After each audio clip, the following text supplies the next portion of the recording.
E-newsletters. You put your branding on your newsletters, which go out electronically. You can do that through MailChimp, which is a really great program for any of you to get involved with and have a look at. Face-to-face contact.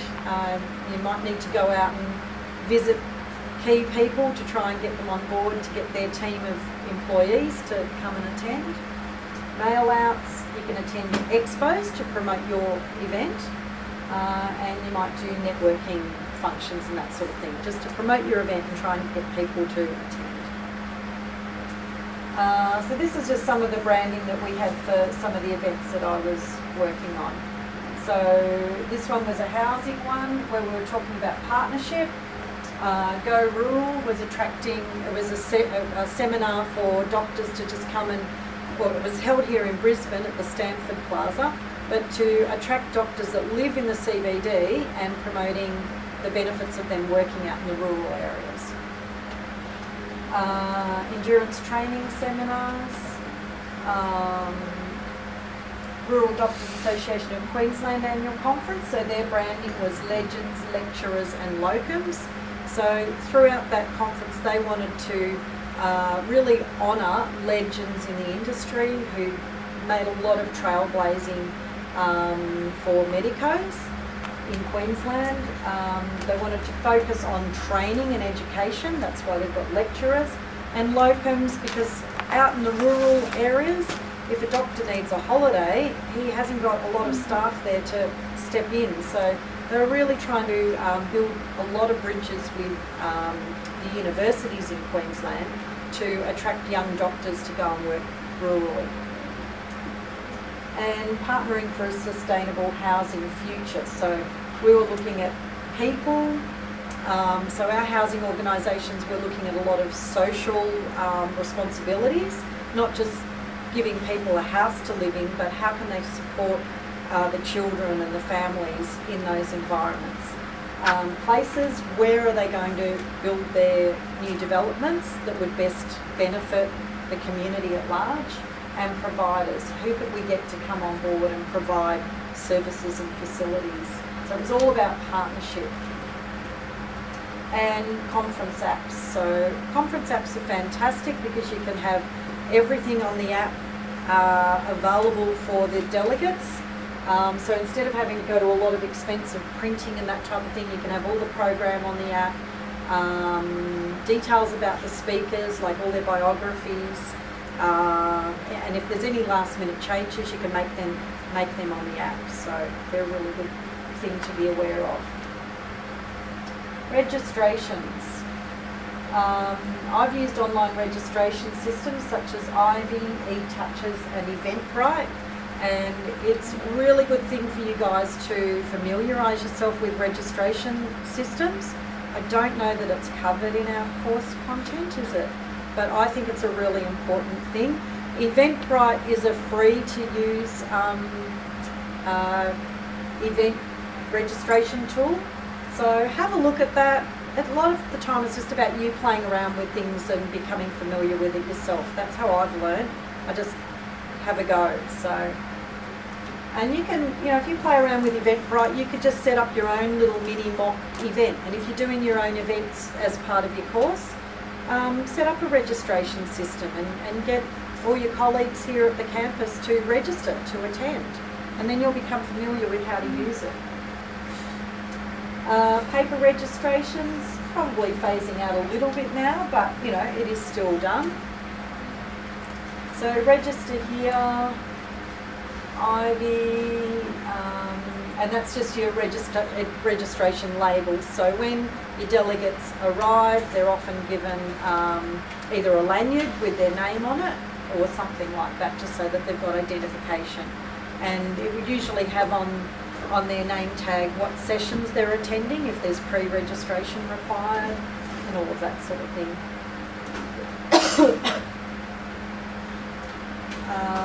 Promotional collateral and branding. So this is what this is all about: promoting your event at, promoting your organisation at the event. Satchels, conference bags, compendiums. So if you're working on the management of the conference, you may have to source all of these products. Your CEO may say, we want t-shirts, caps, compendiums, and a environmentally friendly conference bag, something that's biodegradable or something like that. So once you know what marketing, merchandise or collateral you need, then you would have to start sourcing that. And you want to get the most reliable company, because you don't want to have an order in and it doesn't turn up a week before the conference. So you really need to work with a company that you know will be reliable and provide the quality of the product that you want, but you still want really good pricing on it. There's heaps and heaps and heaps of them online. So if you haven't already looked at conference merchandising, I suggest you Google that and have a good look at it. You may want jackets, scarves, hats, t-shirts, pens, USBs, portable mobile chargers. That's a new thing that is available these days, which are great. I love them. Stubby holders. I've got one here. I used to have bags and t-shirts and everything, but I moved up to Queensland not long ago, so I got rid of it all. I should have kept it. Umbrellas, sometimes they're a good thing, and books. So this is our registration table, all the lanyards and everything there ready for 250 people to arrive. They all got a t-shirt, so we had racks and racks of t-shirts. So we'd say, well, what size? Well, sorry, we didn't have racks. We had racks with displays, but then we had the different sizes underneath. So as they arrived, we'd say what size, or medium. So we'd give them a medium t-shirt, and then they'd get all the rest of their registration pack. Just some brochures. So that's a lot of the stuff that's available. Conference bags and all those other things, umbrellas, etc. And books available. So at the seminars that I managed, we had just books for sale, or if they registered, they got a book with their registration as well. Social functions. This is my favourite part. I love the social functions. So your social functions may be on site in the same venue that you're holding your conference, or you may choose to have them off site just to give your delegates something fun, something different. So usually you'd have a welcome reception on the first evening, or it may be called a networking reception.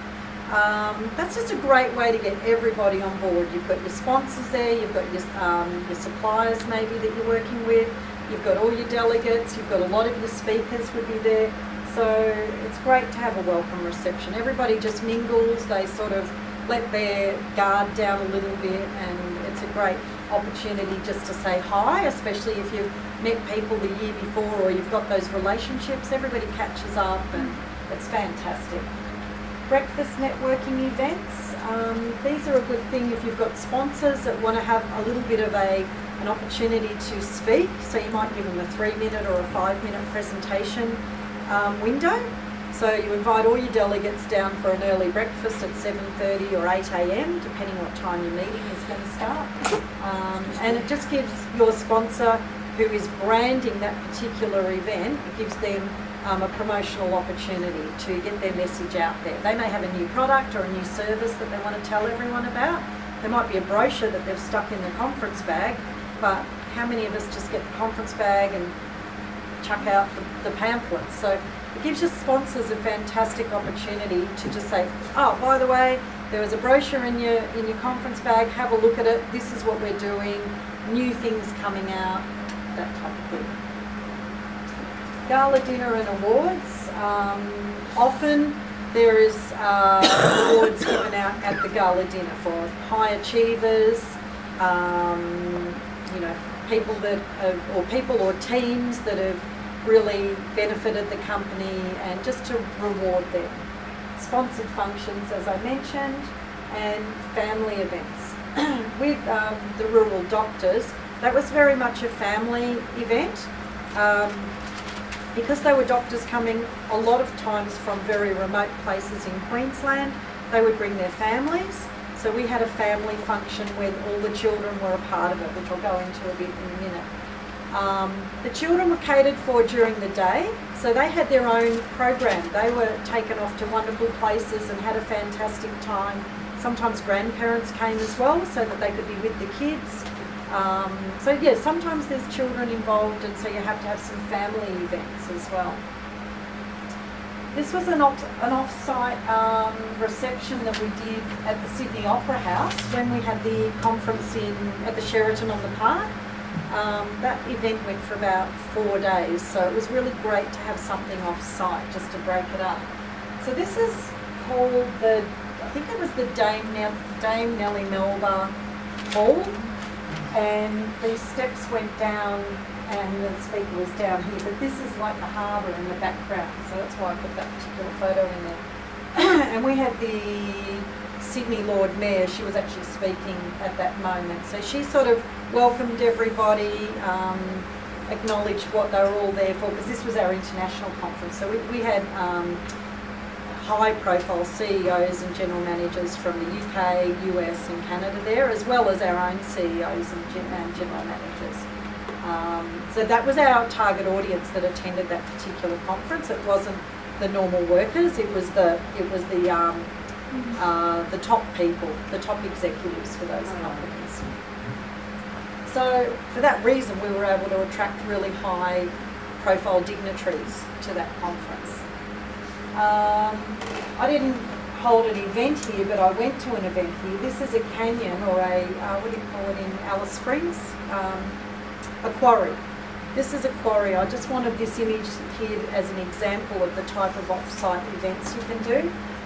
We had a dinner there provided to us for about maybe 100 or more people, and it's outdoors, it's in the middle of winter, it's the dry season. They can do it because they know it's not going to rain. And it is cold. We had fire drums and that sort of thing. But we had an opera singer come and stood up here on top of the cliff, and they dimmed all the lights. They've got lights on it there at the minute, but they dimmed all the lights and we're all there going, wonder what's going to happen. And this opera singer turned up on top of the cliff and they put all the spotlights on her, and we were all in black, and it was just the most incredible thing I've ever seen and heard. So, sometimes your off-site events can be in the most unusual places, and I was blown away by this particular event, and it just emphasised or demonstrated to me you can do a function or an event anywhere basically. So, be open to suggestions. This was just a branded breakfast. We were managing the Rural Doctors Association of Queensland's conference, but Health Workforce, who I work for, we actually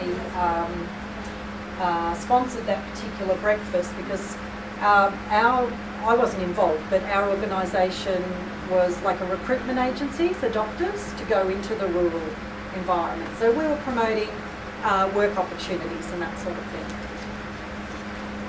And Queensland Country Life were the sponsors of that particular welcome reception at the Pullman Cairns International. So, sponsored functions are really good. It gives you a little bit of extra money that you might be able to play with for that function to put it on, because you've got money from the sponsor going towards it. Theming and catering, again, know your budget. Negotiate with the suppliers. Look, I'm happy to provide you with a copy of this afterwards via email if you don't want to write everything down. So No, I'm making it. Yeah, I can send that to. I'll send it on a PDF version. I'll include the notes as well. So I'll send that to my trust the professional standards and advice of the suppliers. They know their products and they know their services. But you also have to stick to your budget. So, we've all done established business relationships, Unit 2, win-win scenario, that's what you want to achieve. So, but, trust them, trust their judgment of, if they say, look, I know you want the cheap speakers, but nobody up the back is going to hear you or hear your presenters, you have to trust that professionalism. So this was a function that I was managing all the theming, which was very exciting because I'd never done theming before. and it was in the Cairns Cruise Terminal. So this was an off-site function from the Pullman Hotel. This was our family event, so it had to be family orientated for the kids to enjoy. The theme was chosen as Around the World in 80 Days, but I had license to what we did with that, and it was so exciting. So it was a blank canvas. It was just like a really massive big tin shed, more or less, and it's where the ships come in at the Cairns Cruise Terminal. So I had a complete blank canvas, and I wanted the kids to walk in through a jungle entrance. So it was about 4 metres long. It's really hard to see from that photo, but there was all like plants everywhere, and then what do you call it, army mesh over top, and it was sort of quite dark, and it was so exciting because the kids would just come in through this tunnel, and then the room just opened up, and it was amazing. So I was super excited with my AV and theming company because he was amazing. I said, this is what I want and I have to have this, and he just really came in on budget for me. It was great. This is the back of this, so this is like the other side of it, and you put all butterflies over it and big spiders and all sorts of things. It was really cool. And here we had, I wanted a hot air balloon as a prop for photos so that people could come and use their mobile phones and take family photos, and the kids could just snap away and all the rest. So I wanted something set up to represent a hot air balloon because it was around the world in 80 days. So we didn't have the balloon, and after hearing Marluce's story about massive balloons, I wish I'd known you then. But he set it up so we had the basket, and the guy made all that for us, and it was just fantastic. The kids just loved it, and so did we had a lot of medical doctors there that were in their early 20s and stuff like that at university, and they loved it too. So it was really fun. We worked with a catering company, and the catering company was recommended to us by the AV and theming guy, and they specialised in themed foods and stuff like that. So we sort of worked with the book Around the World in 80 Days, and we had an Asian station, we had an American station with hay bales, we had an Indian station, we had French patisseries. That was our dessert station, and we had a chocolate fountain there, and it was just amazing. So that's one of our stations. I can't remember, that might be Asian. That was our hay bale. So we had American hot dogs. So in all those stations, the theming guy set it up to reflect that sort of region, and then the catering complemented what it was all about. So we had like mini hot dogs and chips and, just all that general junk food that we knew the kids would love. So that was the kids' favourite station. And that was like the overview of the whole thing. We had a stage here, we had chairs lined up because the kids were doing a performance. So we had to have seating there just so all the parents could sit there with toddlers and stuff like that. So yeah, it was just brilliant. I've got a few pages on this because I love the theming side of it. So again, who's your target audience? This is just repeating the same thing. So that was our ticket that they got.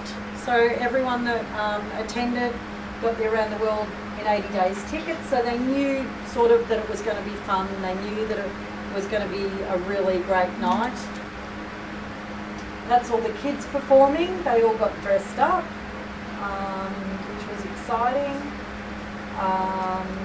That's one of the guys serving the food. That was our Indian station. And that was just the overview of the whole thing. So that was just a fantastic night, and everybody just loved it. It was just a lot of fun. So, you want the outcome of these events not just to be about what is the theming, but what does everybody take away from it? And do they go away with a really fantastic experience and a reflection? And then next year they go, oh, that was so amazing. We have to take our kids again. We've got to go back. So that's what you want them to get out of it. Again, this was our gala dinner, so a different focus altogether. So I chose Great Gatsby. I know it's probably been done a million times, but I hadn't done it, and they hadn't done it for this association, so I got to work with it. So we had big screens. The Pullman Cairns International had 2 big screens that we could use, so that was on both screens. So when people walked in the door, that was like what stood out. That was the table settings. I wanted black tablecloths, black and white chair overlays, and obviously we wanted the white ostrich feathers. And what we did, we had them in martini glasses with beads overflowing, and we had light boxes underneath. And I wanted the light boxes to have a golden colour come through them. It's a little bit hard to see in that because we still got the lights on. That was at the setup stage when the band was rehearsing. And then you can't see it, but up on the stage I had these huge statues that were like Grecian goddess statues. It was just fantastic.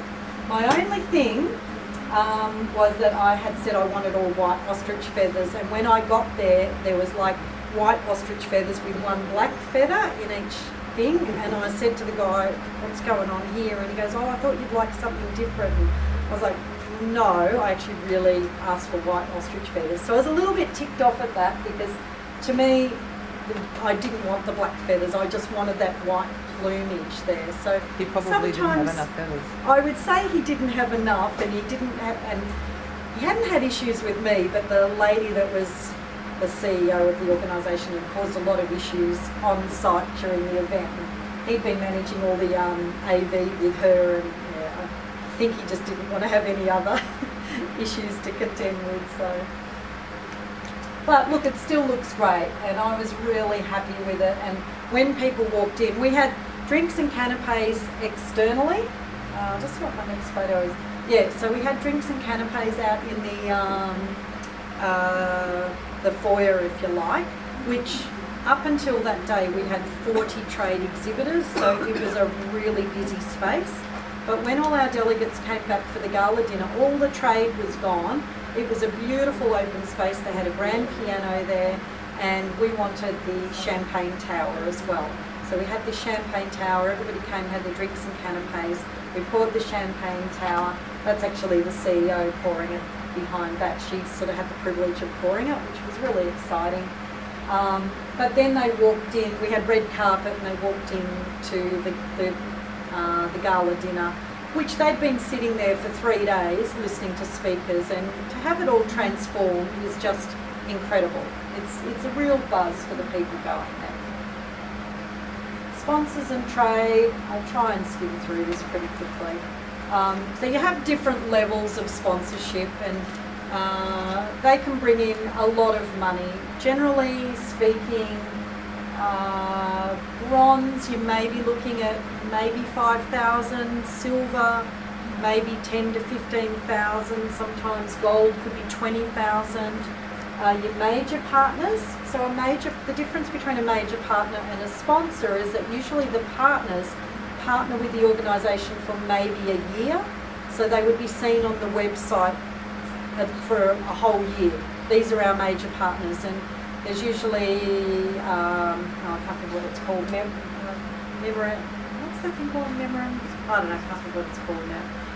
Some sort of contractual basis that they get represented for a whole year. So they would stand out at the conference as well as major partners.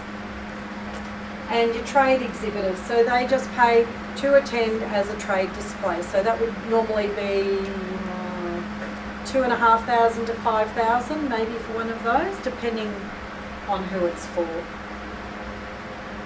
So these are just some of the sponsors that I've worked with. Floor plans. So for a gala dinner, you'd usually have the seating as banquet or cabaret style. Banquet, you've got a table round with 10 people sitting at it. Cabaret, you might have 8 people with a space so that they can all be facing the stage. So that's the difference there. General seating, you'd have theatre style or classroom style.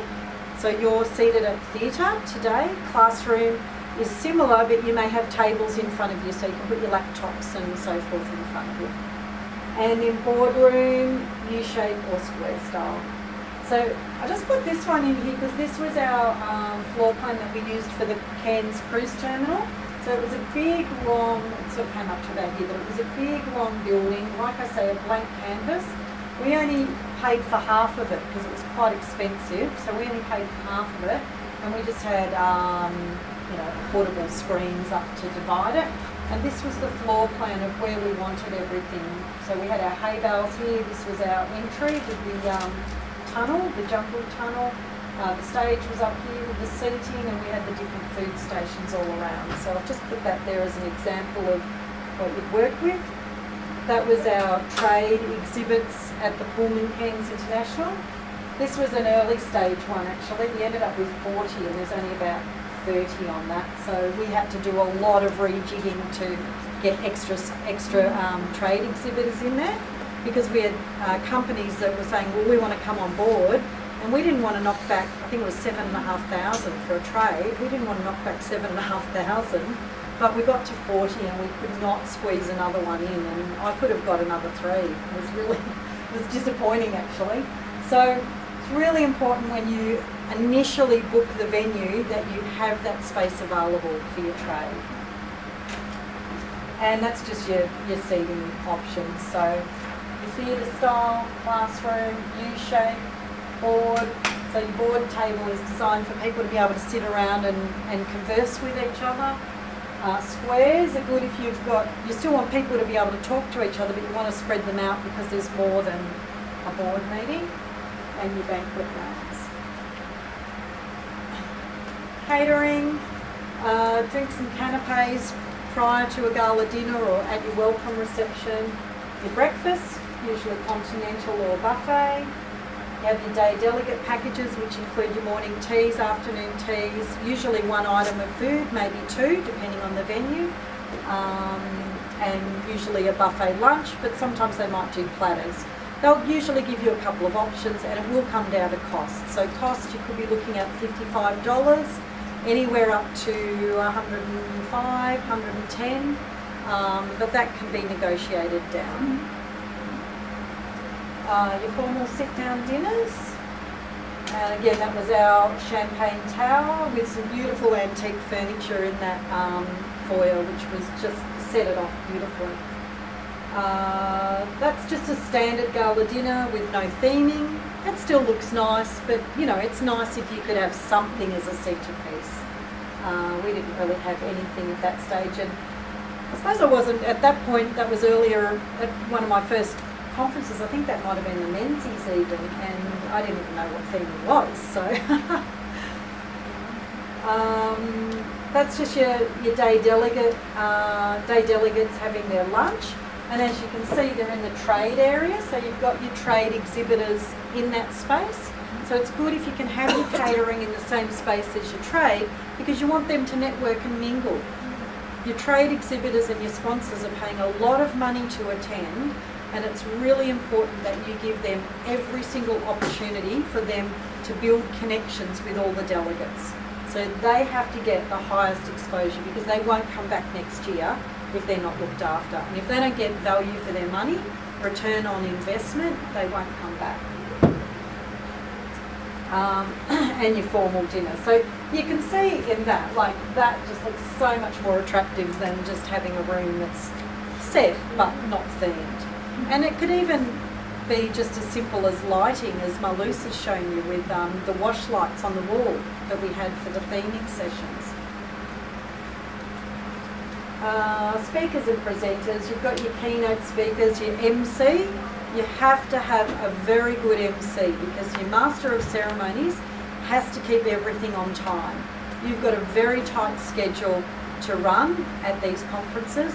So your MC could be your keynote speaker, but if not, it needs to be somebody that's familiar with the whole organisation and can just basically take over and say, right, we've got 5 minutes to go, finish your session. It's important to line up the right people. Often you'll have panels, panels of people discussing things. So often they would be from within the organisation. They're all people that are working in whatever the association or the organisation is. I can't remember who that guy was, but he was some sort of state sort of housing person in Sydney. So he's having some very frank conversations with everybody. That was Steve Monaghetti, and he was a really inspiring speaker. And that was, I can't even remember her name, but this lady was the